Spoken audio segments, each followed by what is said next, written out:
The Timeline is a Blue Wire podcast.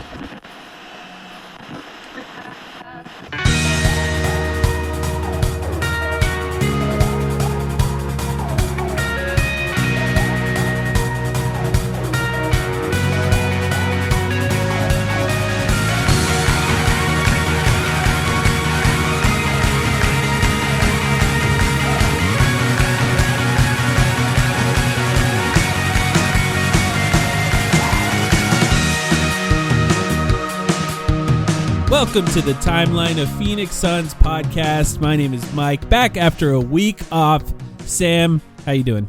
I feel rejuvenated. We needed this week off, and honestly, I feel really good, actually. Just kind of the combination of taking several days off after the collapse, if you want to call it that, combined with what we get to do now, which is, I know it's going to be a long off season, Mike, but this in particular is an episode I was looking forward to. This is one of my favorite episodes that we do every single year, and so I'm really excited to get into it. Yeah, something about not having to watch the Suns and all of a sudden you're feeling pretty good there, Sam. Coincidence, maybe? Yeah, joining us, we do this every year. Joining us, our friend and our lawyer, as we say every year on the podcast, Max McCauley. Max, how you doing? I'm doing great. I'm very happy to be here. I think I'm happier to be here than the Suns were to be in the first round series against the Timberwolves, I'd say. But yeah, no, I'm excited. It's always fun to do this with you guys. It's going to be an interesting conversation, I think, maybe a little less optimistic than we normally are. Yeah. And what we do every year, for anyone who's maybe just joined us midway through the season, missed the beginning of the year, we have a bunch of fake and some real over-unders that we talk about on the podcast every year, and we keep track of them throughout the year. We come back here at the end of the year, and we go through each of them, see which one of us got the most right or the most wrong, and we talk about the season through the lens of those over-unders. Gives us a good way to remember where our expectations were at the beginning of the season, and you know, often how wrong we were about some of the things that happened, especially this year. But before we get to those specific numbers, Max, for those who don't know Max hosted a podcast for a long time, 7 Seconds or Less podcast on the Phoenix Suns, and then now no longer hosts that podcast, does join us, which we are very grateful for, Max, of course. And I find your presence on Twitter to be incredibly fun now, in that you're not as active, which to be honest, most people aren't, the way Twitter is going nowadays. But you do chime in occasionally to give opinions on the team.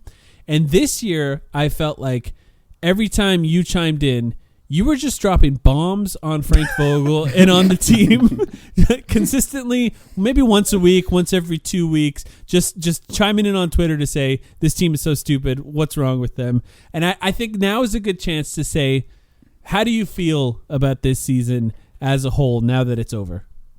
Oh boy. Yeah, people who just started following me this season think I'm the most negative person in the history of the world, basically. But, you know, as you said, I hosted a podcast about this team largely when they were absolutely terrible.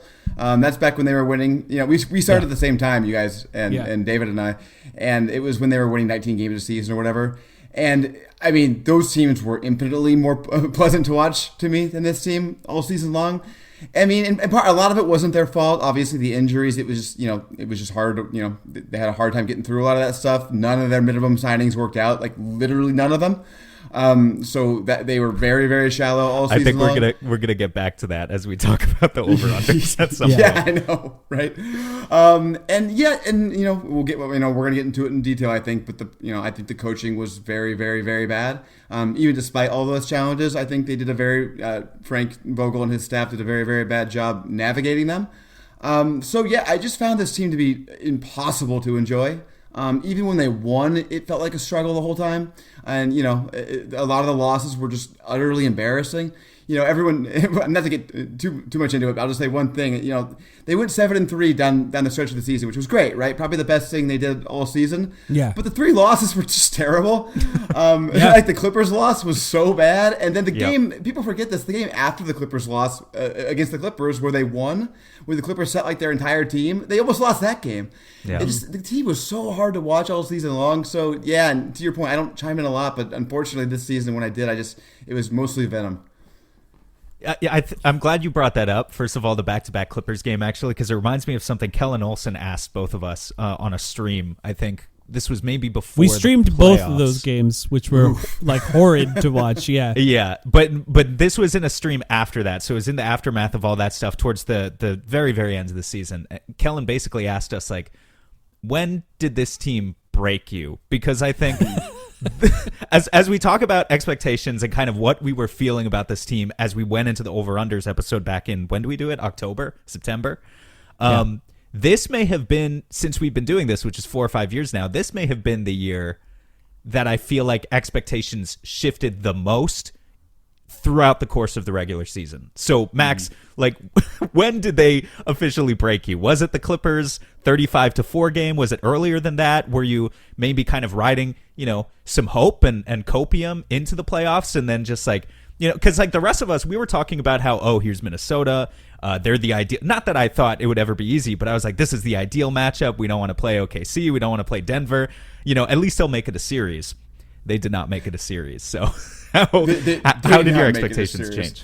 It depends on what you mean. So as far as being a championship contender, I think I was broken in December-ish time probably. I actually went back and looked at my Twitter feed to see when I first really started complaining about Vogel, and it was December 5th. So I think around then when I was like, man, this team just doesn't seem to get it on either side of the floor, and it's just hard to see them rounding into the shape where they could win a title. But I was with you guys in most of Suns fandom. I think not just Suns fandom, but everybody, and thinking that the Suns got the ideal matchup in the first round. It felt like maybe they would actually win a series. I did think they were probably going to win. Obviously, they did not get close to winning. But I didn't think they had any chance to go far. And when they lost the series, I wasn't devastated the same way I was devastated when they lost to Dallas. Yeah. It just didn't feel that way because I didn't think they had any chance to go far. It sucks they were so embarrassing, but I also wasn't surprised at all. Yeah, it was relief instead of rage. Yeah. Like losing in the fashion that they did to Dallas in 2022, Game 7 at home, was just rage. Is the only emotion that I had to describe it. And this was just like after Game 4, I was like, thank fuck, it's over. Now we can talk about the coaching, but also we could talk about the stars and leadership at the top. We could talk about the role players. We can have all of the difficult conversations we need to have throughout the course of the summer. The one thing we can't do is just run it back and pretend that nothing is wrong. Of course, I hope they don't do that.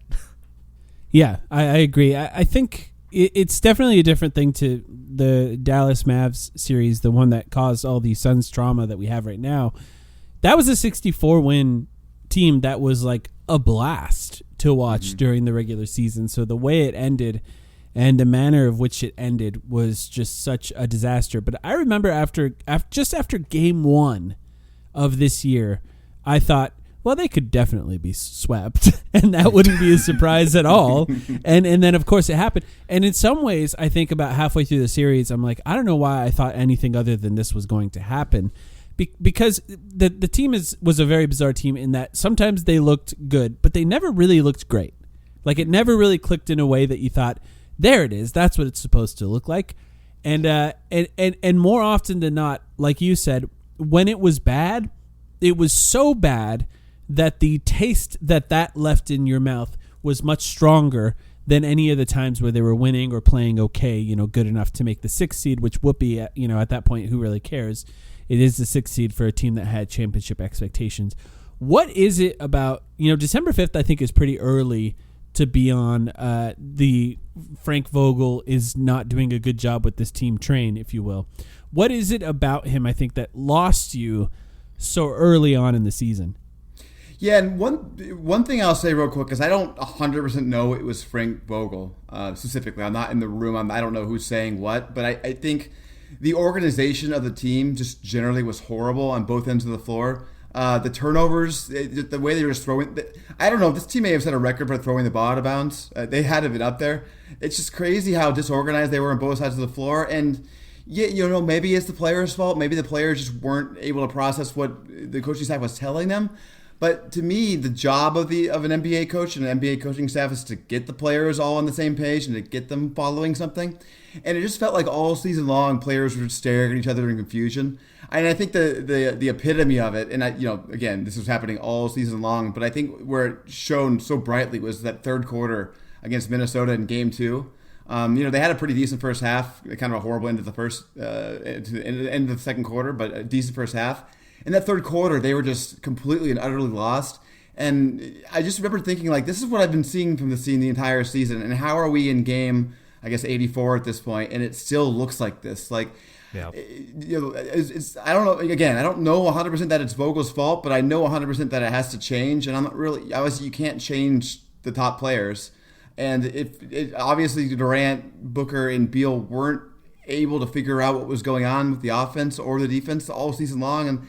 And in terms of how you fix that, I think it has to be the head coach. Yeah, I mean, the head coach is obviously the easiest thing you can do. And I agree with you in the sense that it can make quite a difference. It can be, it can make an extraordinary difference in some cases. I guess, what I fear a little bit as we come up on the Frank Vogel decision now, first of all, what I'll say is, I sympathize with the position that Frank Vogel is currently in because if you're going to be fired, it's better to just be fired like Darvin Ham was, like a day or two after the fact, and to kind of be a sitting duck there for a while where he doesn't know is a really difficult position, and I sympathize with that because I also think you could even say that it's a sign of the management either not knowing what the hell they're doing or going to do, or at the very least not on the same page. Well, can I tell you my theory on this is that Ishbia he already is sort of getting the reputation as being, the new owner with new owner syndrome who's going to fire guys real quick or do things real quick and make crazy moves. I think my theory is he's waiting on purpose here. So he's waiting in his office with like an hourglass saying, I'm going to wait a week. Yes. Absolutely. All right. So, okay, let's say that's the case for a second, right? So that very well may be the case. I think, as of today, like Vogel's job, absolutely not safe. I think all of us agree on that. He could easily be fired tomorrow. If he is, are you at all worried about, like, what if the next guy's worse? Like, that's kind of the thing I keep coming back to is I'm like, it can get worse. And how much worse can it get, though? And what would that look like? I think, I think this team won 49 games, which I'm not like going out of my way. I'm not. No. I'm not going out of my way. Now I'm worried Matt Ishbia got to you, Sam. No, I'm not. I'm not saying. I'm not saying. But I if you look at this is the part Mike and I have already spoken about, Max. Right? Is like the coaching free agents right now. If Ty Lue becomes available, then absolutely, right? Like we know that that's your number one guy now. He'd be the number one guy for the Lakers as well. Since the last time we recorded, two things have happened, right? The Clippers have been eliminated. The Lakers fired their head coach. The Lakers are supposedly interested in Ty Lue as well if he becomes available, and the Clippers are supposedly trying to sign him to a long-term deal. Yeah. So I mean, like, of course, I could envision Ishbia getting into a dick swinging competition with the Lakers, and how much was Monty paid last offseason? Like 13-14 million a year. Like, what would Ty Lue command? 20? Could he get up to 20 million a year? That's what Kerr signed. I think something around there. Yeah, that is insane. That's insane for a head coach. But beyond that, like, I don't know. It's just hard to say, Max. I'm curious for how you feel about it because. Otherwise, we kind of know who some of the candidates are. Like Coach Bud is still out there in terms of the guys who have like coached a team before, comes with his own baggage, his own set of issues. Or would you dip your toes into, once again, the concept of JJ Redick? Well, not just JJ Redick, which I like JJ a lot, but just like any first-time NBA head coach, right? Doesn't that have the potential for even bigger of a disaster, right? Like, isn't that even more of a risk? I mean, kind of. In a way that, could the coach be worse than Frank Vogel? Yes, the coach could be a worse coach than Frank Vogel. I don't even think Frank Vogel, he's been a pretty good coach over his coaching career, right? He hasn't been bad. I was in favor of the hire. I wanted to fire Monty, and I wanted to hire Frank. So 100% it could get worse than Frank Vogel. But I think, in terms of are there any good candidates out there? I didn't know who Mark Daigneault was before Mark Daigneault got hired. Yeah, right. Fair. So maybe there are some candidates out there. I don't know who they are.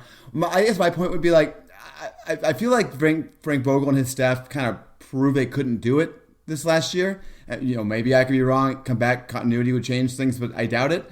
So, as Durant gets older and older and older, our window's getting very, very short. I feel like, the risk that it totally blows up is even worse next season is worth it for the risk that we can upgrade enough for this team to kind of compete. I feel like staying with Frank Vogel, it's sort of similar to the argument that we should have kept the Twins and not traded for Durant, right? Sure. The argument being, we couldn't have won the title with that team anyway, so we had to make a swing. Those people feel like they have a point right now too.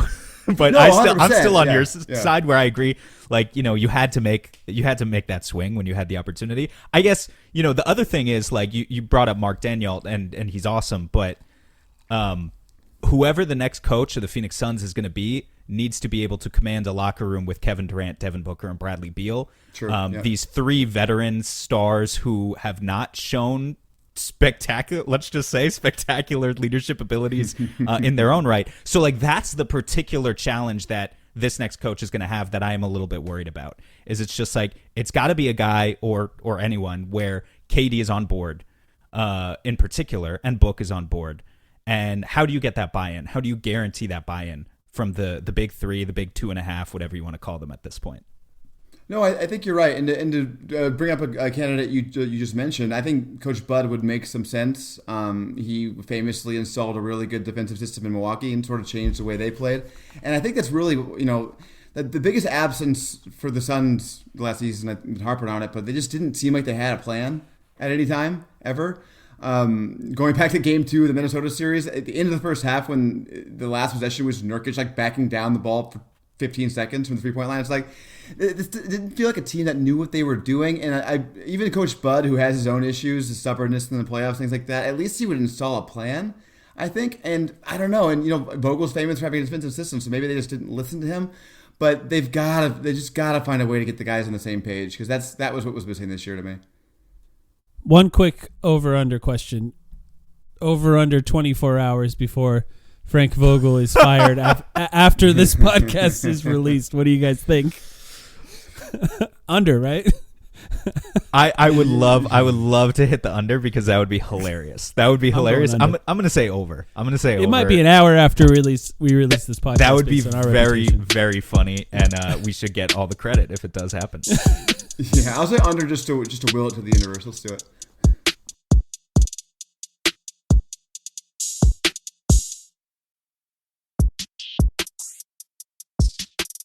All right, let's get into it. The over-unders from last season. Let's see who did the best last year, this year, technically this season. And I think this will be fun, and we can talk about each of these players that we're talking about as we go. There were no Frank Vogel ones, so I'm glad we had that Frank Vogel conversation up front. I think, Max, you're the perfect person to have that conversation with. But first one that we talked about, Jusuf Nurkic, assists per game. The over-under was set at 3.5, and he finished with 4. So he did get more, which is, I think, the most he's ever had in his career as an average per game. I went over. Both of you went under, so I got that one. Congratulations. Yeah, confidence in a guy who I guess I'm going to sum up my Nurkic thoughts pretty succinctly, and Max, I would love to hear yours, but I think he actually was pretty okay most of the regular season and then was kind of a disaster in the playoffs, to the point where I think you got to a point in the playoffs where Frank Vogel should have probably just stopped playing him almost entirely, because he just wasn't good.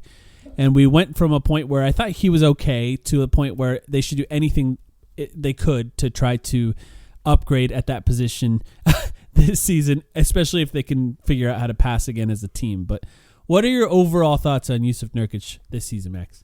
Yeah, I basically fully agree with you. I was pleasantly surprised by how he played in the regular season, and sort of terrified to have him out there in the playoffs. I do think my biggest, and this is another coaching gripe, but I think he just had the ball too much. I think they used him too much a lot of the time. When he was out there and didn't, I think you could almost track an inverse relationship between how much he shot and how well the Suns' offense was.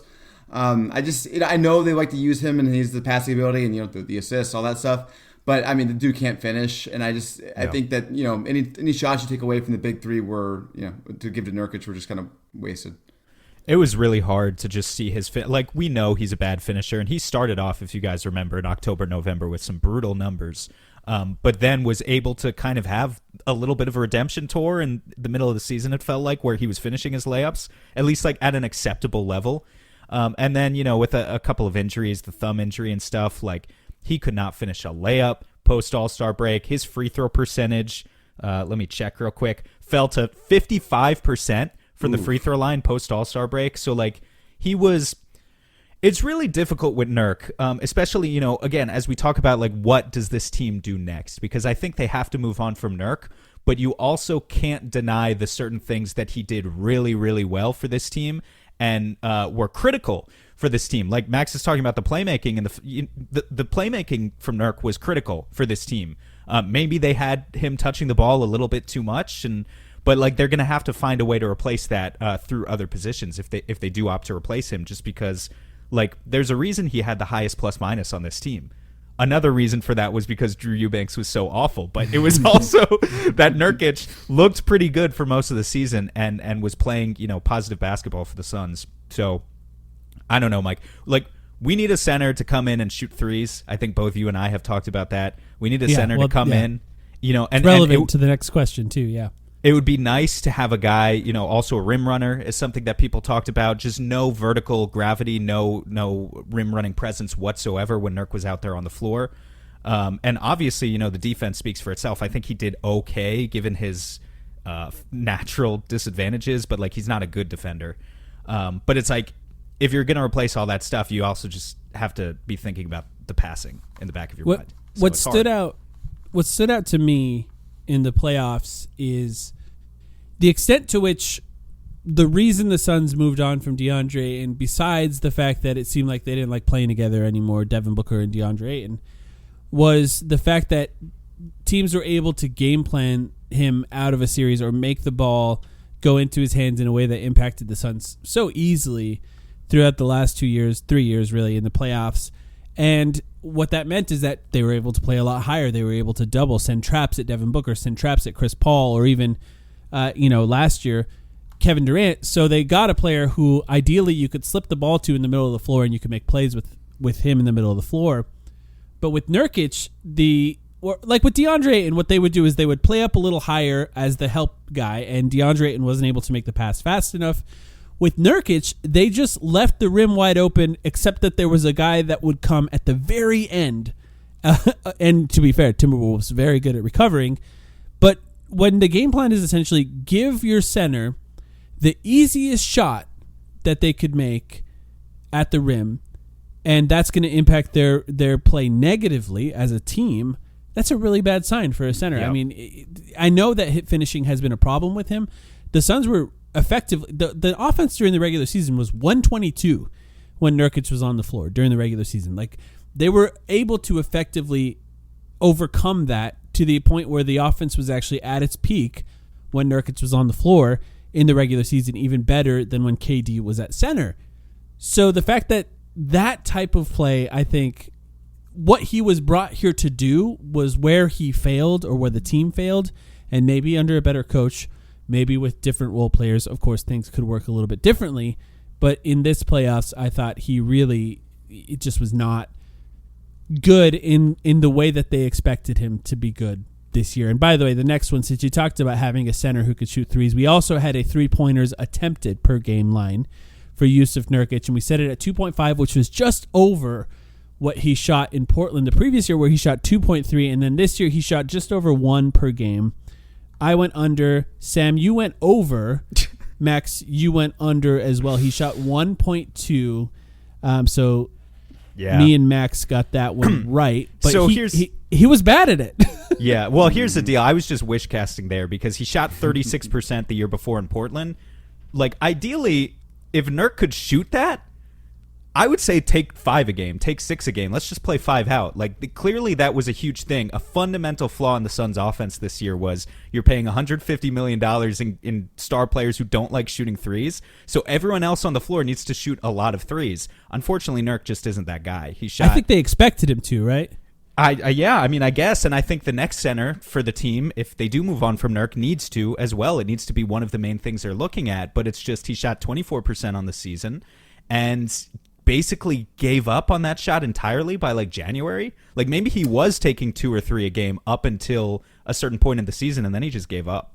Yeah, I recall him shooting more when it first started. I actually think I recall thinking, oh, shoot, I'm going to lose this thing on the timeline pod because I took the under. Because he was shooting more to start, I think. But yeah, they just didn't go in, so he had to stop. I totally agree. This has been a problem the Suns have had for years now. They haven't had a 3-point shooting 3. Sorry, 3-point shooting 5. And it would absolutely open the offense up. It's, Dario, I think, was the last one, and you remember the we talked a lot about the net ratings when Dario would come on the floor for the Suns. It was always really good. Devin Booker and Dario together was always really good. I think Devin Booker would really benefit from that.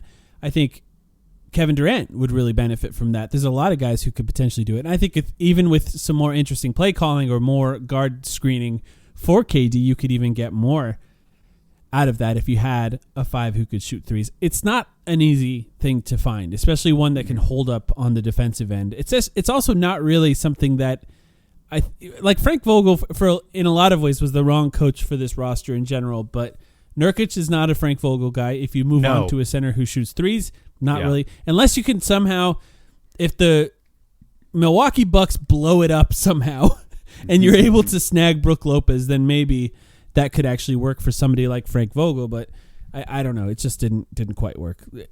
Overall, Nurkic, I think the taste left in my mouth as far as how I feel about how he played this year will be bad because the playoffs were really bad.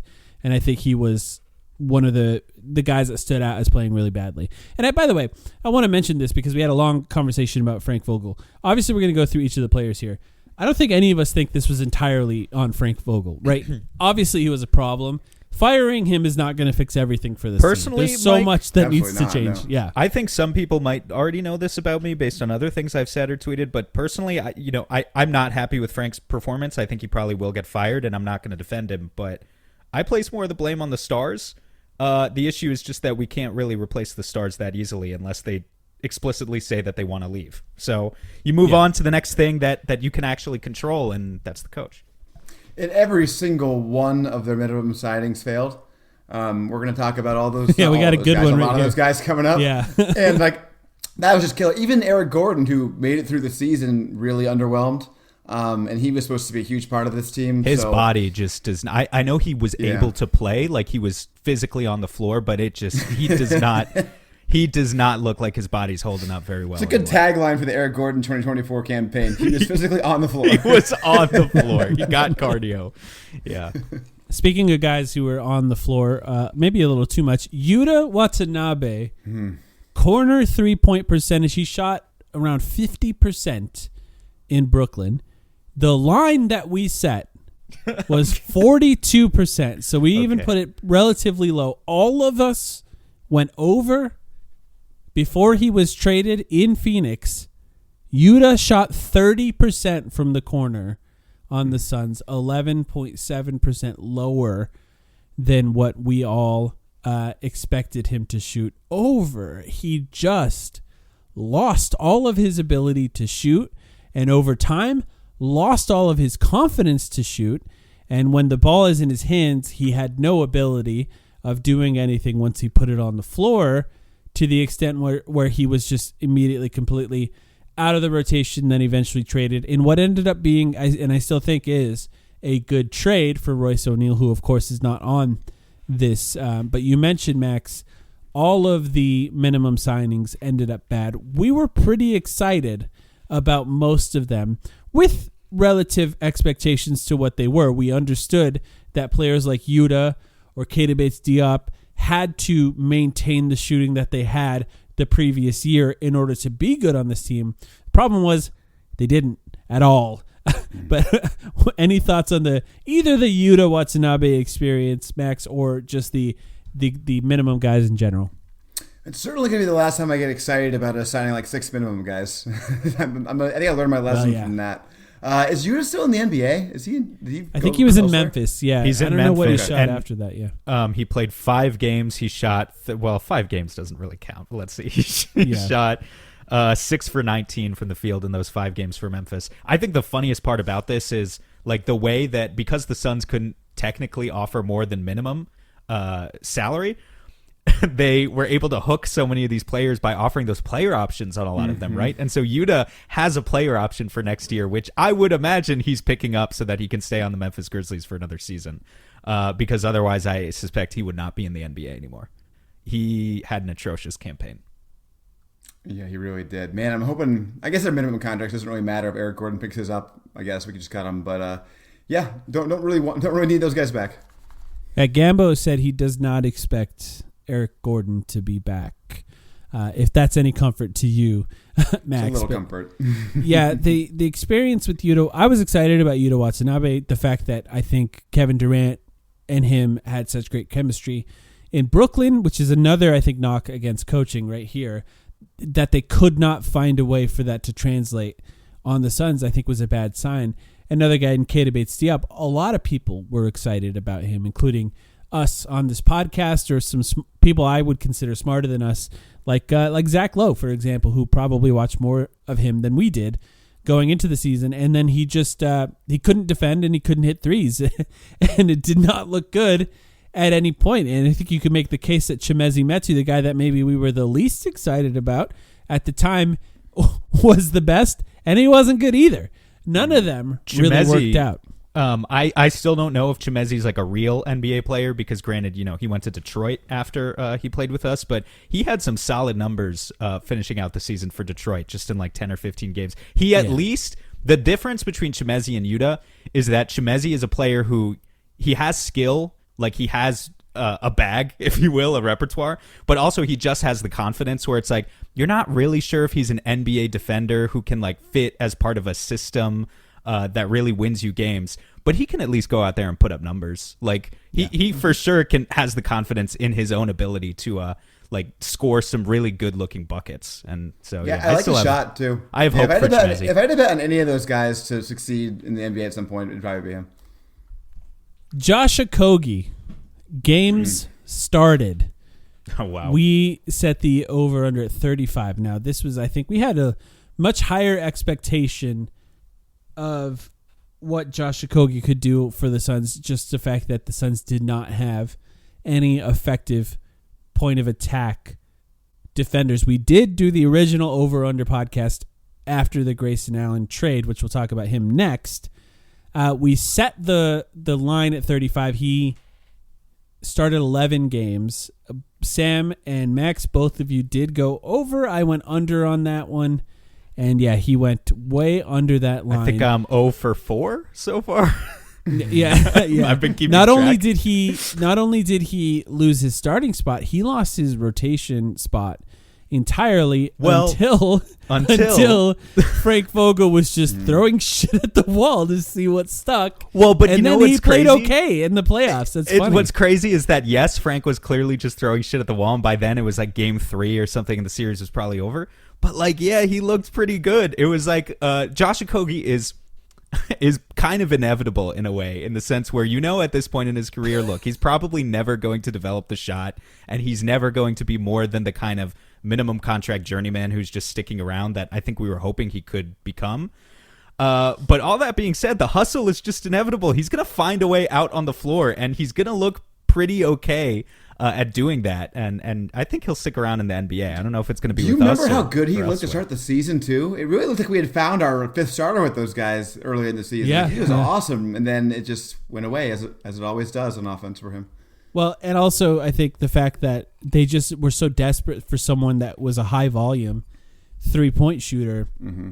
And, to start the season as well, Bradley Beal, of course, was out with the back issues, and, they had different guys in and out of that starting lineup, whether it be Eric Gordon or Grayson Allen or whoever it was. So they had somebody who maybe was a little more willing to put up threes next to Josh Okogie. Should he have played more?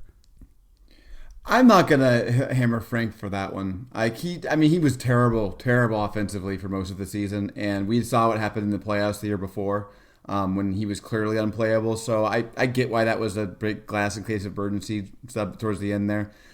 Even though he played well early in the season and at the very end of the season, you really can't trust him on offense. You can just not guard him. I think what's tough too is that he's a bad passer on the move.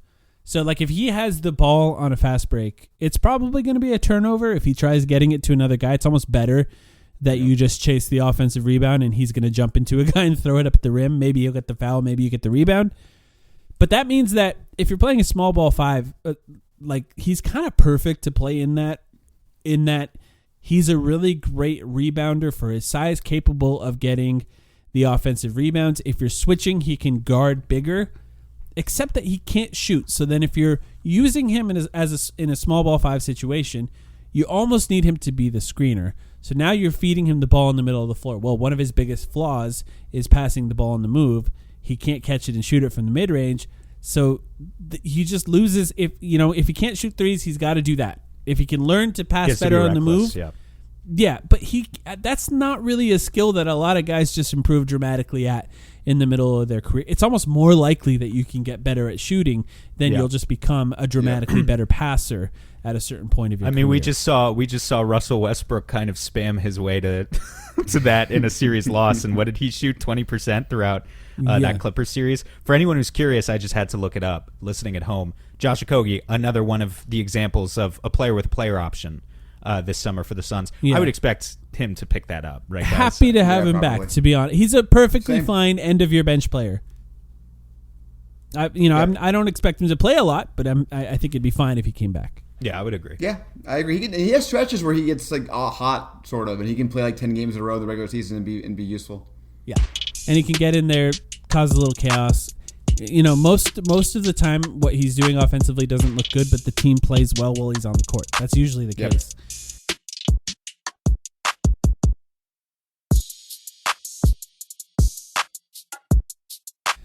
Speaking of guys who help the team play well, Grayson Allen.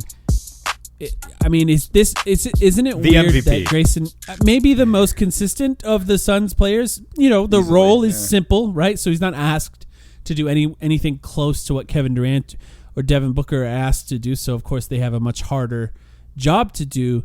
But our number was Grayson Allen games started. We set it at 25. He started 74 games for the Suns this year.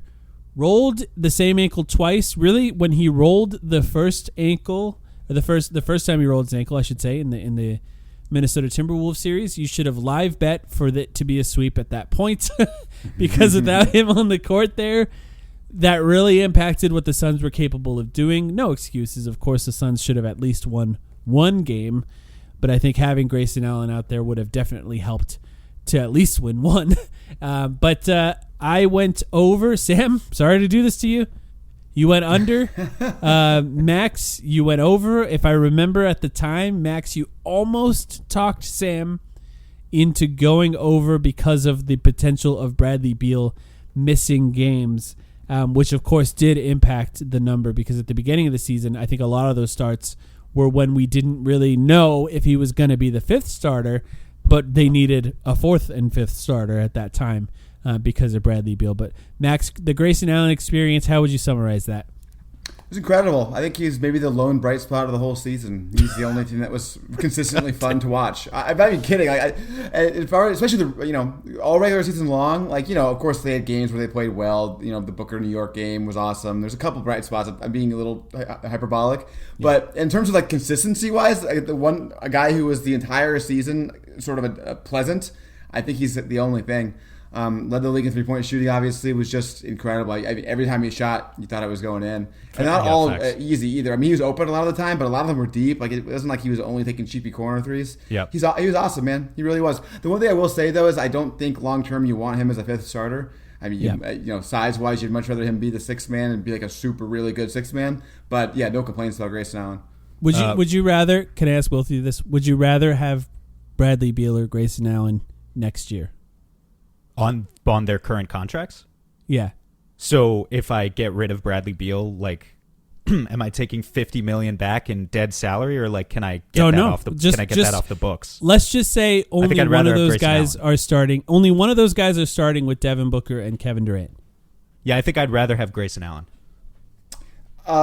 If you consider the contracts, probably Grayson Allen. It's still, though, just because of the upside, you have to go with Beal if you're not considering the contracts. Yeah. No, I agree with Max there.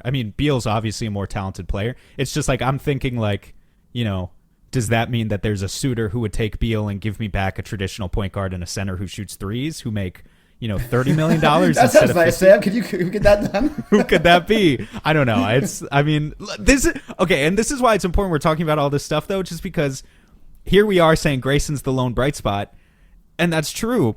I really hope they don't trade him, though, because they have such limited assets to work with. And what are their real avenues for improvement if they're going to keep the guys at the top of the cap sheet? They can trade Nurk Does Nurk have any trade value? I don't know. They can trade Grayson. He definitely does have trade value, but I'd like to keep him. And then they've got the 22nd pick, which also I'd really, really like to keep. That's a future discussion, Mike. But other than that, what is there? Nazir Little? He doesn't have any value. Like, let's not kid ourselves. So it's hard. I mean, the other thing I wanted to bring up with Grayson, Max was saying that he just took difficult threes as well.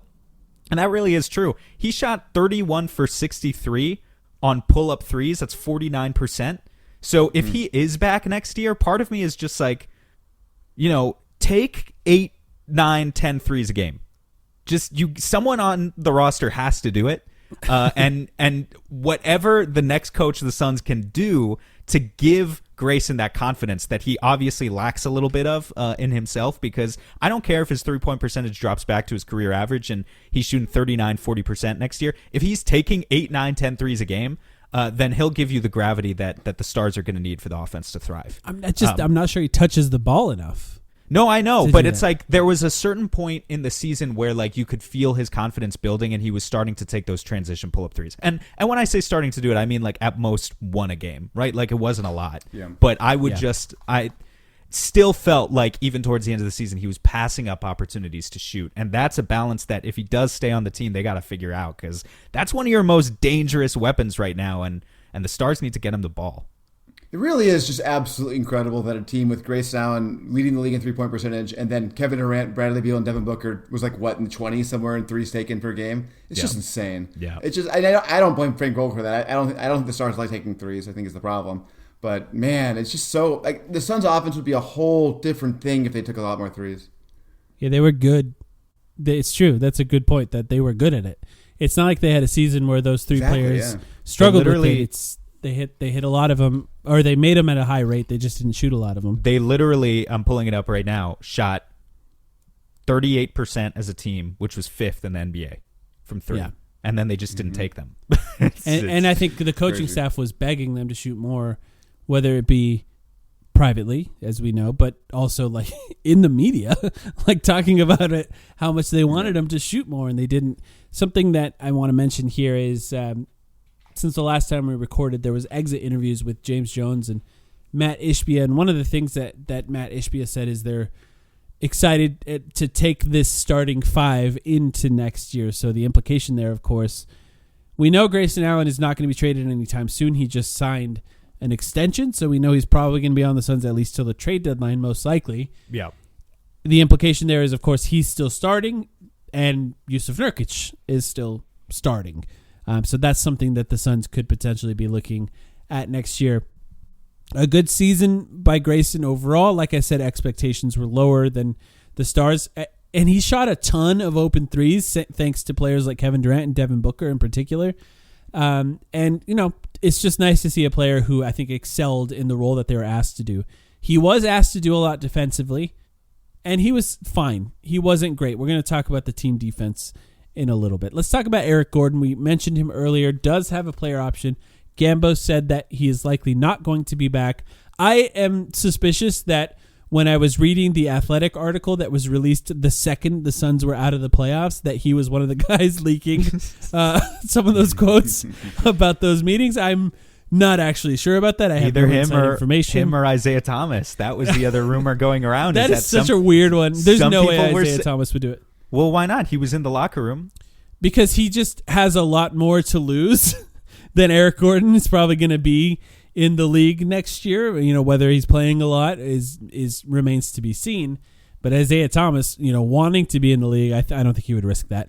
But minutes per game is what we talked about with him. We set the line at 25. He came in at 27.8 minutes per game on the season, which is just a lot for a player his age. I went under. Both of you went over, so congratulations. Let's go! I got one. It was because of injuries, I think, mostly, that he was over that amount. I will say that, we spent a lot of the end of the year, a lot of the last 10 games are on the road, so we spent a lot of the end of the year streaming the games online, and our friend Kellen Olson joined a lot, and Kellen just had a really interesting point that I don't think anyone had talked about, just the extent to which Eric Gordon was essentially limping out of the locker room after games this season. His body is just hurting at this point of his career. Overall, the team actually played pretty well when he was on the floor, whether it be because of his shooting spacing or whatever. But him as a player, I think he is just starting to lose it pretty dramatically. What do you think, Max? I fully agree. Defensively, he was mostly a traffic cone all season. He had a lot of trouble finishing, especially in the playoffs. It was ugly. When he was hot from three, he helped sometimes. But overall, a lot of times you just kind of forgot he was out there, honestly. He just didn't make much of an impact. Yeah, I think, what was difficult about EG too is, like, he definitely provided some of the stuff that we were anticipating, the extra long spacing. Sometimes he would hit like a 28-foot three and you'd be like, oh, great. But the in transition, yeah. I mean, he made his career out of being really a dual threat. Like, the thing that has made Eric Gordon a super successful NBA player for 15 years is not just the three-point shooting. It's the fact that he truly was a threat to drive. He could get to the free throw line, and he could play make for others. And all of that stuff that was supposed to happen inside the three-point line just never materialized for him this year. And maybe it will never materialize for him again. Like, maybe, to your point and Kellen's point, he's just too old. His body hurts. He's not going to get those calls, and he's not going to want to drive as much as he used to. But, that's unfortunate if that's the case. I do think, I liked him, even if we didn't, squeeze quite all of the juice that we maybe wanted to out of him this year. Can I say that I didn't like him, really? I didn't really appreciate the way he released that art, or that, what was it, early in the season when he was bitching about his shots or whatever it was. Mm-hmm. And that makes me think he probably was the guy in the Athletic article. That's the reason I'm suspicious, yeah. Yeah. And I don't know, I think he expected, I think to some extent Grayson Allen kind of took the role he was wanting to have on the team. Yeah, that's a big part of it, I think. Yeah, so I think maybe he could have been a better vet about it, but I get it. He can't commit him to be here. He kind of took a minimum to take a big role, so I do get it. But at the same time, I don't have to totally appreciate it. He might be Eric Gordon. If you're listening, turn the podcast off right now.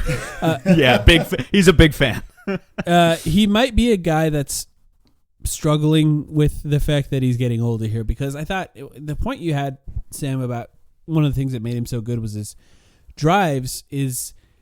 First of all, he wasn't getting calls early in the year, and that's when they were calling stuff. Late in the year, when they weren't calling anything on anyone, he wasn't getting anything again right there, right? And it was pretty clear, I would say, about halfway through the season that the driving game for him was kind of over, right? You could just kind of tell that it just wasn't there anymore. He wasn't able to get that space that he was normally able to get with his shoulder to lean back and hit those shots, and the passing wasn't quite there, whether it be a willingness thing or just a stubbornness thing. And he just kept doing it. Like, he kept trying as if it was still there. And I think that, to me, reminds me of what happens to a lot of guys as they get older in the NBA, where for sure the expectation of that last step is still there. And once it's not there anymore, it really starts impacting their game, and you have to adjust. And sometimes it takes a season or two longer than it needs to for you to adjust, or maybe it takes so long that you're no longer in the NBA. I do think he has a spot in the NBA next year, of course, just based on reputation alone, and the fact that the Suns, I think, were a disappointment across the board. But I do think there's maybe a little bit of, he should have stopped that. And he didn't. And it was a little troubling to watch. What's remarkable, too, is just the fact that, I think certain guys get up to an age, like around EG's age, and they're still in the league. And if they're truly one of the greats, because what's crazy to me is, we're talking about Eric Gordon, his career is dwindling down. He feels old. Kevin Durant is older. And I think that says something to KD's, I think it says a few things. One, his level of preparation, I'm sure, as an athlete. But also just kind of, the freakish genetics and the dumb luck that goes into being able to maintain an NBA career at age 36, 37, 38. It's really, really hard. And I think a lot of guys get to that age, and even once it's not there every day for them anymore, they still think they're able to pull it out when they need to. And, EG just was not able to. I just don't think, even in like the critical moments, you couldn't hope that he would suddenly just show up and that the driving game would suddenly be there for him again. Right? Like, that might be true for LeBron James, who doesn't operate at the same speed that he used to, but you still feel like he can bring it out of his game at certain points. Or I think it's true for Kevin Durant as well. EG is not on that tier of players. Yep. Well, here's a guy that I was totally wrong about, and then at the end maybe a little bit right about, and that is Bol. And this was an interesting line. Total games played with the Suns, which I set at 40. Before I tell you how many games he played, would you expect that to be over or under that number, just based on your remembering the season? I'm just gonna ask you guys that. I think under slightly, but close. I would think very close. I would think very close, maybe under 43. Okay. Wow. Okay. So he went slightly over in the total amount of games played just over half the games of the season. I went under. Both of you went over. Yes. But none of us were. I didn't listen to the podcast to prepare for this, but based on my memory of this, I don't think any of us were confident. No. Other than me, who was wrong. This was me. Yeah. This was 100% me anticipating like, oh, we're going to be a 65-win team. We're going to blow out other teams all the time, and so he's going to get on the floor. This was not me. I was going to say, I had the victory cigar rationale for sure. Mm-hmm. And he I think exceeded expectations, and then I think still probably played in a way that made him unplayable in the playoffs regardless, right? I mean, like, I wasn't mad that he didn't play, and when he did play occasionally in the playoffs, it still didn't look great. There's just too much there. I think maybe you give him a try because nothing was working. But, the defensive mistakes and his ability to react in real time, it just feels, it's just not great. It reminds me of some of the issues when DeAndre Ayton was really bad. I think that's kind of where Bol could be defensively a few times a game. But what do you think, Max? What's your take on the Bol experience as a whole? I think Bol is exactly just as good as Victor Wembanyama and just worse PR. Of course, yeah. I don't know. I was actually, I guess, a little bit impressed by him, especially offensively. I didn't realize quite how good he was offensively. His touch is just so good, man. Like, he might be amazing. kind of dumb sometimes, but his touch is great. And his three-point shot was amazing this year. His best year shooting from three. Yeah, it gave me some hope that maybe long term he could be a player in the NBA who could matter and be helpful. But yeah, just defensively, I mean, you just can't trust him. He didn't know what to do, really on either side. But yeah, I mean, there's a lot of potential there. By game 3 or so in the Minnesota series, it's kind of like, why not throw him out there? But I definitely didn't feel like he was going to be a savior of any kind. Well, based on that discussion of like what his potential is going to be, though, because he's still only 24 years old. He is a free agent this summer. I would not anticipate that the Suns are re-signing him. What do you guys think on that? Are we in agreement there? I think people that think that he played himself out of a minimum contract are maybe giving him a little too much credit. Well, okay, then I'm glad I brought it up because I kind of think I might be one of those people. Like, if you're a GM, but you thought that about Josh Okogie last year too, right? Did I don't remember. I don't yeah, remember I think half a lot the of things, people did. I remember half the things I say. So if you want to call me on that, sure. But I don't know. I mean, for me, it's less about like value. Like, do I think Bol is a mid-level, like give him $12 million right now kind of guy? Definitely Absolutely not. Of course not. Yeah. What I think might be interesting though is if you're a GM of a young rebuilding team. Up until this point, he's been relying on. I mean, he needed to sign a 1-year minimum contract with the Suns, obviously. I feel like maybe he's played his way into a 2-year, 3-year, like taxpayer mid-level or room exception. From who? I don't know. I got to look at the team. I haven't done my free agent prep, but like we're talking about like signing bad centers. Yeah, okay, fair. Detroit has a lot of cap space. You're telling me you couldn't see Detroit for 3 years, $15 million total. Here's what I think. You don't think that's feasible?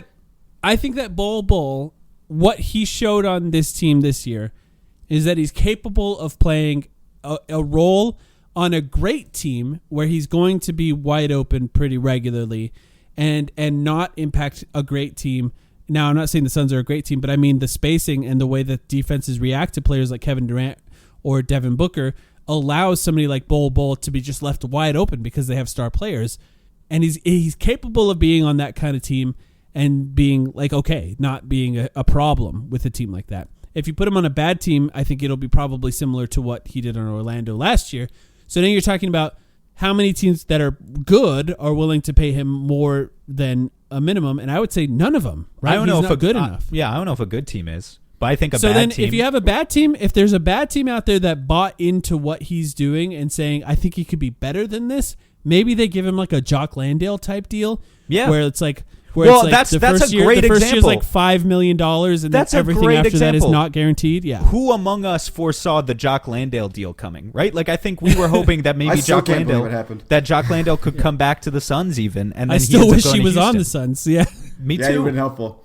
The one thing about Bol Bol though is, remember pre-Suns he had a pretty bad reputation as far as kind of being a difficult personality. Locker room. Yeah. Yeah, and I think that is especially difficult in a rebuilding situation. And I think that if any teams were interested in the way he played, they would have to vet that out very carefully because things could get crazy with him if he went to a Detroit or one of those kind of teams. Yeah. I agree with that. I'm happy that I think he was fun. Like you talked Agreed, about it, yeah. Max, that there wasn't a lot fun about this team this year. The players in the court felt frustrated, like they just looked not happy. Frank Vogel looked frustrated at all times. Bradley Beal rarely got back to what we expected him to be. And yet every time Bol Bol checked in at a home game, the crowd went wild. They just went crazy. Right. If he got a block, the crowd went insane. If he got a dunk, the crowd went insane. If he had a wide open three and caught the ball before he even released the ball, there was a buzz in the home crowd. And at the very least, basketball for us as fans is about bringing joy to us. Like, we want it to be fun to watch. We want to have fun. So, I personally just want to thank Bol Bol for that and the Suns crowd for, at the very least, making sometimes watching the Suns kind of fun. Man, how far we've fallen. We're in the finals 3 years ago, and now we're taking silver linings out of a 7'4" freak show guy. Grayson Allen The and crowd Bol Bol. likes. Thank God for Grayson Amazing. Allen and Bol Bol, yeah. Amazing. Defensive ranking Oh, boy. for the Suns. So we set it at 12.5, basically where the Suns going to be better or worse than 12.5. We all said they were going to be slightly better. We were hoping they would be top 12, basically, in defense this year. None of us confident in that. 12.5 was the over-under line. They finished the season at 13th Great line. in defensive rating. Great line. Yeah. That is a great line. And they were actually 10th in the year of 2024. So since January 1st, they were 10th. And I would say, if you're looking at anything to point at to say that Frank Vogel did something well, I think you could say that the Suns' defense, when they were healthy, was slightly better than we anticipated it being. A lot of the worst part of the defense was when they had guys in and out of the lineup throughout the first few months of the season. They put it together a little bit by the end of the season, and then, of course, the Timberwolves scored 130 points per game in the playoffs at the end of it all. All of us got that wrong, but Max, what do you think about the defense as a whole? No, I think you make a pretty fair point there. That's definitely the strongest mark on his resume. I do think there were still a lot of times where it seemed like they were lost, they blew assignments and stuff, but the numbers kind of speak for themselves. That's probably slightly overachieving based on their talent, particularly after the All-Star break. So yeah, we can give that to him, I guess. And I guess you can't blame the offense on him. So maybe I'm becoming a Frank Vogel fan. We've talked you into being a Frank Vogel fan. He's still going to be fired 6 hours from now, but I think what's so funny. You didn't ask my opinion, Mike, but I'm just going to go for it. I think what's funny is we were probably anticipating a little bit better in terms of just like the performance of the point of attack defenders. Not that like we knew there wasn't a great who's an example? We knew there wasn't a Derek White or something to throw Boston a bone on this Lou team Dort going into the season. Yeah. Lou Dort, sure. But like we were expecting, I think, a little bit better of a performance out of Josh Okogie, just in the sense that maybe he'd be able to stay on the floor with his offense. He couldn't. We were expecting definitely something from Keita Bates-Diop, that he'd be able to stay on the floor. He couldn't. He was horrible.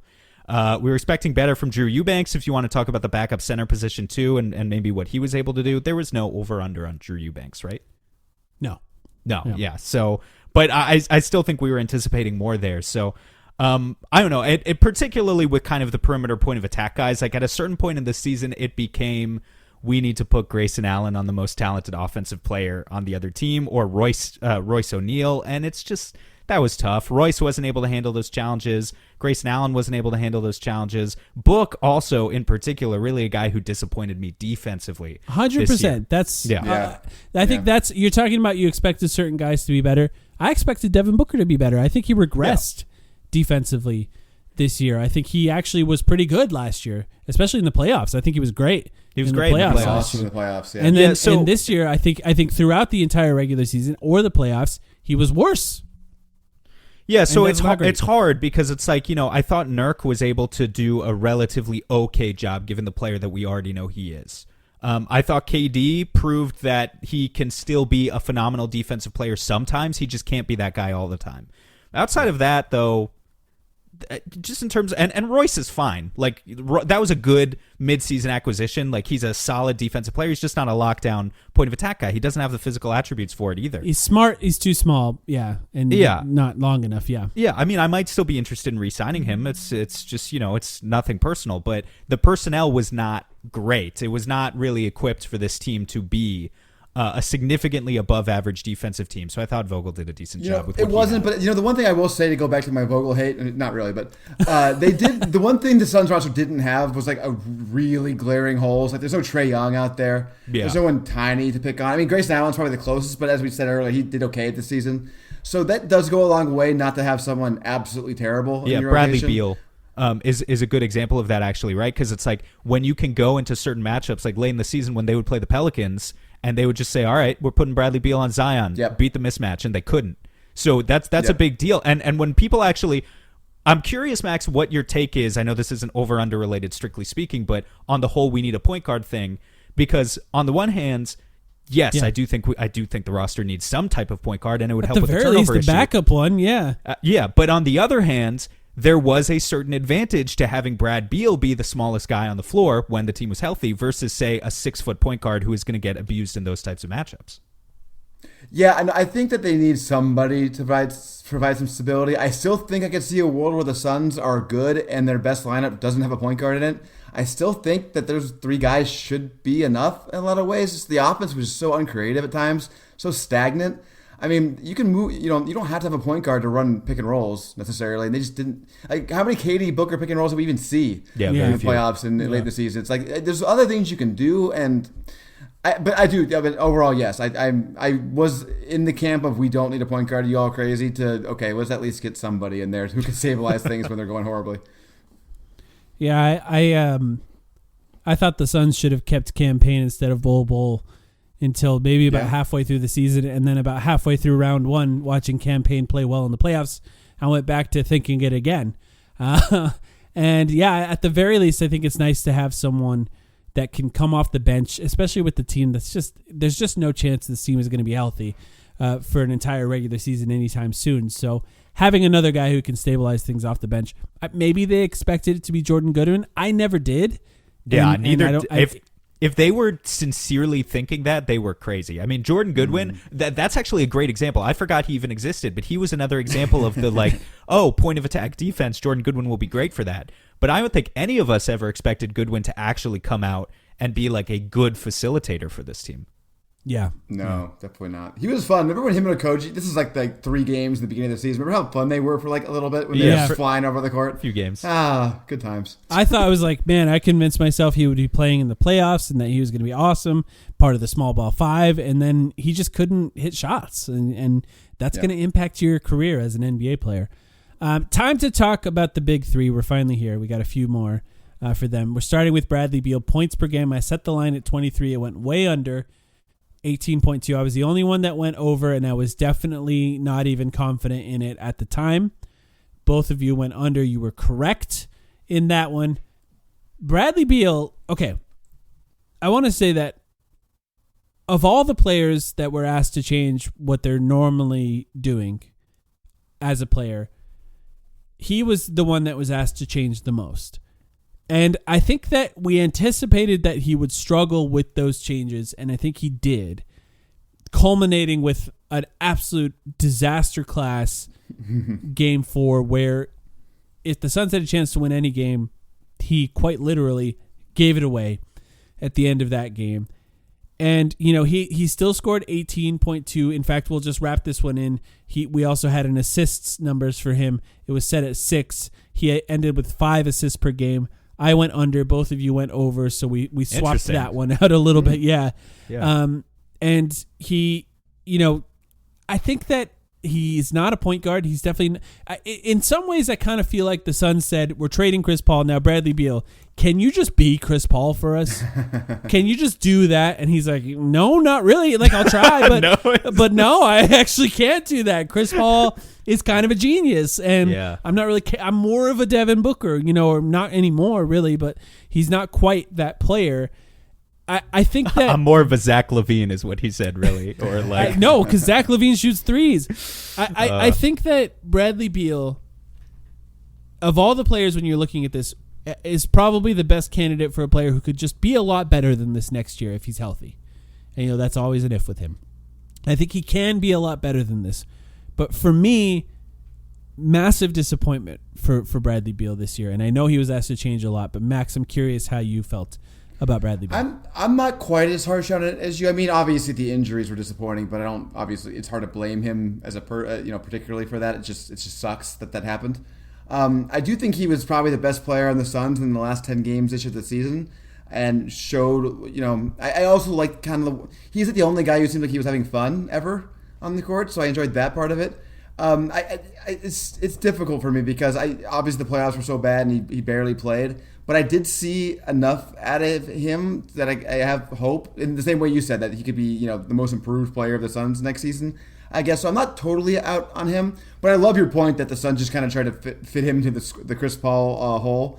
It didn't make any sense, and if there's anything I think this season hopefully did for Suns fans is make them appreciate Chris Paul more and what he was doing for the Suns. My God, the fall off from not having that guy going from Chris Paul to no point guard is pretty drastic. He's a free agent.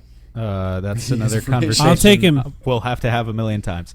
It's funny you mentioned like Brad often looked like the only guy who's having fun. In a way, that was kind of the most dispiriting thing about the way things ended, because it's like, Book and KD are so stoic all the time, and that frustrates me in a way too. But then Brad was like, he always had to be the one giving the fun, quirky sound bites. It's time, Amanda, and then to go in the playoffs and die like that. I'll never be swept. I'll never be swept. And look, I'll give Brad credit. He came out after they were swept and he held his L, and he did it in a funny way too. So it's like he was also one of the guys where the broadcast angles or the broadcast cameras were frequently showing him like smiling and like being happy while they were down 15 in game 3 of the series or whatever, right? So like you kind of get both sides of it with him, where it's nice that he's having fun, but also we're paying you a lot of money, and it would be nice if you took this a little bit more seriously day in, day out. So I don't really know how I feel about Brad. I don't hold it against him if they're trying to ask him to be something that he's not. I'm just a little bit concerned how to make him fit. If we're stuck with him, okay, we're stuck with him, but how can we make him fit offensively, defensively with this team? I haven't figured it out. I really think there's got to be a way. I mean, I think this is what maybe this is the most fundamental problem I have with the coaching this season, and maybe this is more Kevin Young than it is Frank Vogel, but they didn't really seem to have a plan for him, and a lot of it also is Booker and KD still don't really. They don't run the offense well together, in my opinion. It's a lot of your turn, my turn. And I think in the middle of that your turn, my turn, Brad Beal's just kind of standing there like, all right, well, when's it my turn? I don't think Brad Beal looks washed at all. I mean, in the playoffs he was horrible, but I thought he was awesome. Doesn't know what to do in the playoffs, right? It felt like more of a decision-making problem than an athleticism problem. It felt like a guy in the playoffs who was playing his first meaningful playoff minutes in quite some time, which is literally true. He has not been there in a while, so I don't know. Yes, and not only that, a guy who had that issue going on, but also didn't know what he was supposed to be doing on his team. It seemed totally uncomfortable in the offense of what the plan was. Well, Max, I think you just outlined why the ball was in Nurkic's hands a little too much. Yeah. Because that's exactly what ended up happening. Because of Nurkic's screens were so vital to the Suns' offense, and I do think that's true. And for all of the problems that Nurkic had this season, I do think that he's one of the reasons those guys were able to take open shots against good defenses. If they couldn't figure out how to get the ball to Bradley Beal, they would just give it to Nurkic. And if a team was capable of top blocking or just not letting him get to the screen by icing him, then all of a sudden Nurkic was like, well, there's 6 seconds on the shot clock. It takes me 3 seconds to shoot a hook shot. So here we go. I'm just going to put it up on the rim and try to get the offensive rebound. And yeah, that's, to me, you're right. It's just a sign of of not understanding, one, I think what you need to do, and two, maybe a hierarchy of who needs to go get the ball in that scenario is not quite set by the players on the team. Because I think, whether it be Devin Booker just respects Kevin Durant so much he wants to defer to him, or in vice versa, because I think Kevin Durant respects Devin Booker a lot and maybe doesn't want to feel like he's coming to a team and taking all of that from him. There's just something there. Chris Paul would run and get the ball and then run a pick and roll, and there'd be a wide open three taken in 5 seconds. There wasn't that for the Suns this year. And yeah, Bradley Beal, I don't necessarily think he's a problem. Like, I did find myself thinking, you know what? Maybe he should come off the bench for a while there late in the season. Maybe that does make sense of him just, being allowed to run the offense with guys off the floor in that scenario, and you play a little bigger. The Suns don't really have guys to play a little bigger. It would be Royce O'Neal. But I did find myself thinking that at a certain point of the season, and I think that's a bad sign. Well, you say that, and it kind of, I guess it's a bad sign in a way, but also, like, people, Manu Ginobili is sort of a one of one, but, like, you could be the third best player in a team and come off the bench. It's not unprecedented. People would make fun of him ruthlessly, obviously, for being the $50 million sixth man, but you know what? He's already a humble guy, and sometimes you just gotta take a really strong-minded, strong-willed coach to be able to convince someone to be capable. Yeah. And that's probably not Frank Vogel, or I don't know who it would be, Popovich, the guy who convinced Manu to do that. Maybe that's the only one that'd be capable of doing that. But the reason I didn't think that at the beginning of the year was, one, get them as much minutes together as possible. And they tried to do that, and it still didn't work towards the end of the season. They still hadn't quite figured out a way for all three of these guys to play together well. So that's part of it. But two, the reason I started thinking it a little more towards the end of the season is the NBA stopped calling fouls. They just stopped calling fouls. Now all of a sudden playing bigger is beneficial. It's good to play a little bit bigger. And the Suns are a team that just totally leaned into, although at the point guard position they're a little bit bigger, across the rest of the team, because of the minimum contracts not working out, are now forced to play smaller. And so just finding a way to get bigger guys on the court to start a game was just something I was thinking about. It'll be in my mind towards the beginning of next season, but I hope they find a way to play together well so that it's not. Because that's the ideal scenario. Yet another reason Bol might get a decent-sized contract this summer. If everyone's thinking the way you're thinking and they're saying, hey, guys are getting hacked, we need to get bigger. And he does like to foul. I'm not sure that's getting bigger. That's getting taller. Yeah. That's getting bigger. Grab Bol to play him like at the 3 is what a bunch of teams might think of doing.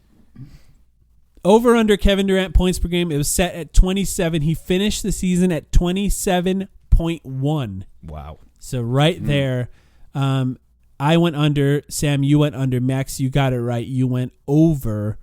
And Kevin Durant, it's funny with Kevin Durant, because overall I think Kevin Durant had a good season. And he was still frustrating to watch at times. I think the turnovers were a massive problem for him. I do think there is a point in his career where he has to adjust how he's playing, and that point might be now. But part of me feels like this guy is not necessarily the problem, and they should really find a way to play better with a guy that's this good. Yeah, well, on the also, team, the big thing here, and this was not the one that was set as an over-under, but he played 75 games in the regular season. Crazy. That is remarkable. So I found myself very frequently frustrated with the way that KD was playing and sort of the lack of movement in the offense that I think exactly what you're saying, Mike. I think he needs to learn to play in a different way in order to coexist with Booker. And I think Booker needs to play differently too. I think 100%. Goes to both of those guys. But all that being said, I'll still take 75 games of KD maybe not being maximally optimized versus the alternative. And he never has, right? Right. According to James Jones. No, that's not. God. James is an idiot for that quote. But versus the alternative, which is you get 40 games of KD because, something breaks in the middle of the year, and then you're shit out of luck, and you got to figure out something with a bunch of spare pieces the rest of the season. So at least we didn't have that problem. And that's what makes me a little bit nervous about next year too. I'm not gonna lie. Just the fact that he was so healthy for us, and we kind of wasted it. We wasted a healthy KD season at age 36. Doesn't feel good. No, and also I think it isn't great that he. I mean, I don't think he was bad at the end of the season by any means, but he definitely wore down a little bit as it went on. Because 27.1 is where he finished. He was in the 30s early on. Obviously, Booker was out and such, but he was definitely. I think I don't even know if it was. I would say that he was better early on, but it seemed like he had more energy. He was more part of things, and he sort of took a step back. And I think it makes sense because Beal and with Beal and Booker both healthy. But I think the fundamental problem with KD and Booker is that they're just kind of too similar on offense. Yeah. And I think that, you guys made the point earlier, I think KD's going to have to shift into a different role sort of for this to work. And it might be natural with him also as he gets older and, maybe he'll need to preserve himself a little more. 75 games probably isn't going to be in the cards for the rest of his career. But yeah, it can't be the your turn, my turn thing. He's going to have to be more of a play finisher, less of a guy who has the ball in his hands. And to your other point earlier, the turnovers are just he's losing his kind of preternatural freakish ability to handle at his size that was so characteristic of him so long. At this point, you kind of don't want the ball in his hands like that so much. KD needs to set more screens, to your point of what you were talking about earlier, the fact that we never saw the Booker KD, but also just like off-ball screens too. KD needs to set more screens, and Booker needs to take more pull-up threes. And yes. I don't know. Catch and shoot threes. And catch and shoot threes. I've said the Booker thing for 6 years now. It still hasn't materialized. But I don't know if either of those guys has the will to do those two things. But if they come out next season and both of them are doing those things, I think the offense will look a lot better. I think they've got a fighting shot, at least. It's still going to matter who you put around them. You need other shooters around them. You need, even if you replace Nurk, you need like some sort of screen setter, rim runner type big around them who can get them open, and then shooters. But you'd have a chance. They need to adapt. I think it's important to mention the reason I think the Suns were afraid of doing KD Booker pick and rolls is because to them they're looking at that as these are the two best defenders are on these two guys. Now we're running a pick and roll with the two best defenders on the team. Yeah. And I understand that, and I even think there's an element of Booker should have screened more for Kevin Durant on or off the ball just to change things up. But I still think they should have tried it more because I think the confusion that it causes could have impacted them in a positive way. And the fact that we barely got to see it, I think, is a problem. Now, there's another Kevin Durant one, so I just want to roll right into it. This was mid-range shot percentage. 50.5% was the over-under. He shot like 54% last year, like an insanely high percentage in the previous year. This year, the season that we just came out of, I set the line at 50.5. According to Dunks and Threes, he shot 50.9. So just over. It's like 3 in a row, dude. 3 lines that have been razor thin. Yeah, and we all went over, I think, pretty confidently. Maybe I had a little bit of waffling because I just think there's got to be a point of his career where he's not doing that because it's insane. It's just insane how good he is at that mid-range shot. And I think this year in particular, they were all difficult.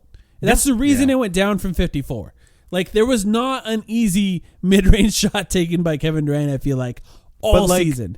But, like, you say, like, at a certain point he won't have it anymore, but, like, that's going to be the last thing to go, right? Yeah, when KD probably doesn't have any knees or any athleticism. But 49% is still good, No, I know, but like he could be 45 years old and he'll still be out there dropping 10 points per game just on turnaround middies, just like some sort of Carmelo Anthony type role that he's. I guess Carmelo just started shooting threes at a certain point in his career too, but like that will be the last thing to fade from KD eventually, one of these days. Yeah, and that will be something the Suns will do next year too. He'll shoot some more of those. They have to if he wants to post up more, the Suns have to find a way to make that a better shot. I do kind of wonder how long in his career, like his post ups this year generated as much points per shot as Yusuf Nurkic post ups. That's where we were at with Kevin Durant post-ups this year. There were some people on Twitter that got mad at me for talking about this, saying how you want KD and you don't want him to post up. And it's like, if it's bad, it's bad. Yep. I'm not even always blaming him. If it's bad, it's bad. If you find a way to make it good, do it all you want. Yeah, it's bad then it's because a good shot. It's a good shot in raw percentage or whatever, but it's bad because he doesn't get to the free throw line and because of the turnovers. Every time he turns the ball over when a double comes and he's in the post, that PPP, the points per possession, is taking a massive hit. I do think, we could have done a better job, I guess, of giving him better cutters. I don't know exactly how you go out and do this in terms of finding the right personnel, but there was stagnant movement whenever KD had the ball in the post, and was that really all his fault, or was it also the fault of the players around him? That's something I go back and forth on. Remember when Booker used to be a good cutter? Yeah, man. I don't know what happened to that. Yeah, that's a really good point, actually. I think Monty Williams is a pretty good coach. Detroit Pistons fans, if you're listening, sorry to say it. He did a pretty good job with the Suns. Either Monty Williams or Chris Paul is a very good coach. I'm not sure which one. Yeah, that's a good point. Devin Booker, it's time. 2 more for Devin Booker, and then we'll talk about how the Suns disappointed in wins. Points per game for Devin Booker, we set it at 28. 27.1 is where he finished, the exact same points per game as Kevin Durant. I went over, Max, you went over. Sam, you did go under, and so you're right on that one. The other one we had for Devin Booker, 6.5 assists per game. We all went over, and he did hit that over, and he was well over that before Bradley Beal started playing more games. The offense shifted a little bit more over to Bradley Beal, and I think that was a mistake. I think the offense looked better when Devin Booker was more involved on the ball. I think he's a better passer. I think he's better at generating open threes for players. I understand finding different ways to get Bradley Beal involved, but I think they did a bad job at that overall. But, I mean, he finished with 27.1 points per game and 6.9 assists per game, and it still feels like a disappointing season for Devin Booker. That is a point about how he played and a point about our expectations of what we expect him to be as a player, because 27-7, pretty good in the NBA. But this team needed more from him defensively, I think. And overall, I think one of the biggest issues with Devin Booker this year was an indecisiveness. And I think this comes down to coaching as well. There was just so many times where he was holding the ball, waiting for something to happen that didn't. And now the Suns are playing with 3 seconds left on the shot clock, and he had to chuck up a shot, or somebody caught a grenade and it exploded on them. Or the ball just didn't get past half court fast enough for them to get into their offense, and Devin Booker was the one holding the ball at that point, and now they're not good enough at moving around the ball to get him into the right spots. I still think he was good this year. Don't get me wrong. I still think he had a good season, but I expected him to be better. Maybe that says something about me, but Max, what did you think about Devin Booker this season? No, I think you're right, especially after that playoff run last year. I mean, we had very sky-high expectations for what Devin Booker was, right? And kind of the whole theory of this team and why this team was supposed to be one of the, handful of teams that can claim to be contenders in the top of the league is that they were going to have 2 players who were borderline top 5 players, right? Durant and Booker. And I think both those guys were probably more in the 10-ish range, 10 to 15. And that wasn't good enough with how much talent in the NBA right now and how the West is built. You just got to be better than that. And, despite the gaudy stats you gave for Booker, they are good. And I mean, he was efficient too. There's not really a lot of statistical holes to poke in Booker. It's just, it's really one of those things where you had to watch the whole season to see it. I think he should have been a lot better than he was, I guess. The defense was bad when he was on the court. Yeah, the defense pretty was bad consistently. Too, Yeah, the defense is like, when you look statistically, I think the only hole that you can really poke in him, because otherwise, we know he's a bucket from every spot on the floor. But again, just echoing what Max said, it was the playoffs last year. The playoffs last year gave us this expectation that he had ascended another tier into being a truly one of the, on the Mount Rushmore of the modern NBA or something. I don't know if we were calling him a top 4 player literally, but it felt like maybe he was in that sort of top 6, top 7 conversation. And now, fast forward to today, and I don't know, he has to sit with the disappointment for 6 months, and in particular, I'm sure he's hearing a lot of Anthony Edwards narratives right now and has to sit with that disappointment in his stomach. Play with him at the Olympics, like a pit in his stomach. Yeah, and is Anthony Edwards going to take his starting spot at the Olympics now? I think he earned it. So he's been incredible, yeah. He's been incredible. So yeah, I mean, Book just he knows he needs to be better, but it was tough to see.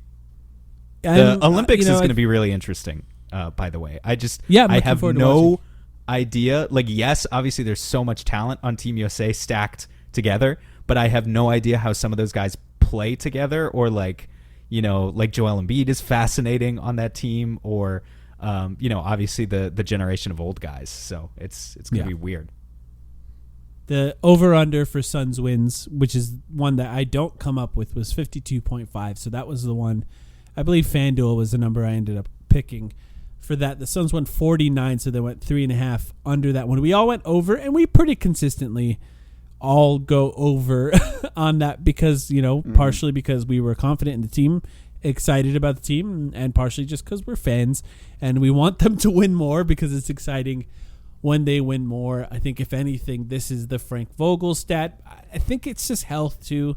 We expected them to be injured, but I do think the first few months of the season were kind of brutal with injuries. There was quite a few games where Kevin Durant was playing by himself there. And of all the guys I think that we thought were not going to be the guy playing by themselves, I think Kevin Durant we expected maybe 55, 60 games from, and he played a lot more than we anticipated. But they finished the season strong, gave us a little confidence right before the end of the season just to rip it away in the playoffs. We didn't have a playoff round over under this time. I didn't want to do that because I thought, it was depressing the last few years. But yeah, they finished 49 wins. Any other thoughts that you'd like to bring up about the end of the season before I reveal the numbers on who won this year, Max? I'm just hoping that none of the guys at the press conference, James Jones or Ishbia, bet on the over because they would have expected to win that bet based on the press conference. 49 wins is a lot of wins, Yeah, was I understood from that press conference. Yeah, it was like this. It was like Matt Ishbia sent an email to everyone saying 49 wins is actually really good. I guess we didn't do a Patreon episode this week, Mike, so we didn't really have a chance to talk about that press conference at all. But just what a disaster. Why have a presser at all? God. Why have a presser at all? There was nothing. There's no good way to do it. Because the Suns also had a year where they apologized to the team, right? In a statement, open letter. But I think, and that got clowned too. I think that's hilarious. I think that's hilarious, and I think that's a better system to have in place. I agree. I like that more. A statement because you're wasting these journalists' time. You're wasting everyone's time. They're trying to ask you questions about how you proceed forward, and you're not willing to give them anything other than actually we think that this was a success. Come on. Just stop wasting everyone's time. Send out a statement. Got a great article out of Kellen who was there and just wrote about how it was bizarre, weird, and disappointing at the end of all of that. But look, I think we do these over-under episodes for multiple reasons. One, I think they're fun. We're excited at the beginning of the year. And two, it holds us accountable, right? It's a reminder that we're not always right about these things, and in fact, we're often wrong. But we still do keep track of it to try to give people an idea of where we stand. Oh, and you know what? I realized I forgot to look at where the fans voted. I'll calculate that and post it on Twitter and see if they won. Maybe they got more right than us. But I finished with, out of 15, 7 correct. Sam, out of 15, you finished with 6 correct. And Max, you won again. You finished with 8. You finished with 8 correct. We all just, I was just under, flipping a coin, and you were just over flipping a coin. Yeah, but you finished with 8 correct. Just post all-star break free throw percentage. Yay. Exactly. So congratulations, Max. You won. I think this maybe I think we've done this 6 times now. I think 6 times, and I think maybe this is either your third win, second or third win. This certainly is not my favorite win. I'll tell you that. I think you might be in the lead, Max. So congratulations. I think so too. We're handing over the podcast to you. This is your responsibility now because we don't want it, and you will be recording multiple times a week this summer. No, I'm kidding. But yeah. I do have to give you guys credit for putting up with that playoffs and doing a show after all that. That's good stuff. The fans, honestly, very much appreciate that. It got more and more fun with the less expectations that we had. Yeah, I appreciate you saying that, but honestly, I agree with Mike. It's it gets at a certain point you want to be with the community because it makes it better. It wasn't too bad. Yeah, we did a live podcast on Playback after the sweep was over, and that was just something where I'm like, we should probably do this more, especially after bad games. It's fun after good games too, but after bad games in particular, it's almost like having a little safe space for all of us just to be sad together. But Max, as always, thank you so much for joining us for this one. Follow Max on Twitter. It's MaxMCC11. Is that correct? I'm going off memory here. That is correct, Mike. Yes. Yes, just check him out there. He's often right, as you can see by the over/under numbers that we got this year. And so follow him there. He'll give you a lot of great takes. Is there anything Frank else Vogel, you want to talk about? You're on notice because Max is so frequently correct. The only thing I want to say is I think, we were very gloomy in this podcast, right? And it's a truism in all of life that things are never as good as when they seem good and never as bad as when they seem bad.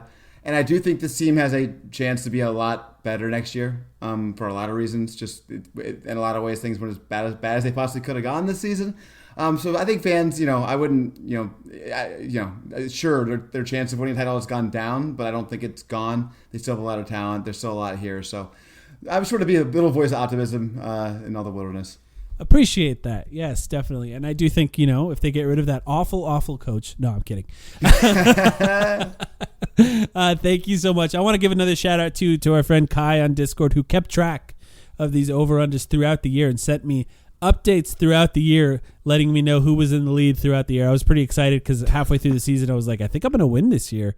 And then Max, you took the lead at the end of the season. So shout out to him. If you'd like to join us on Discord. I was coasting distant third the entire time, I think. But you were, okay. Sam. Yeah, you were. I'm sorry to say.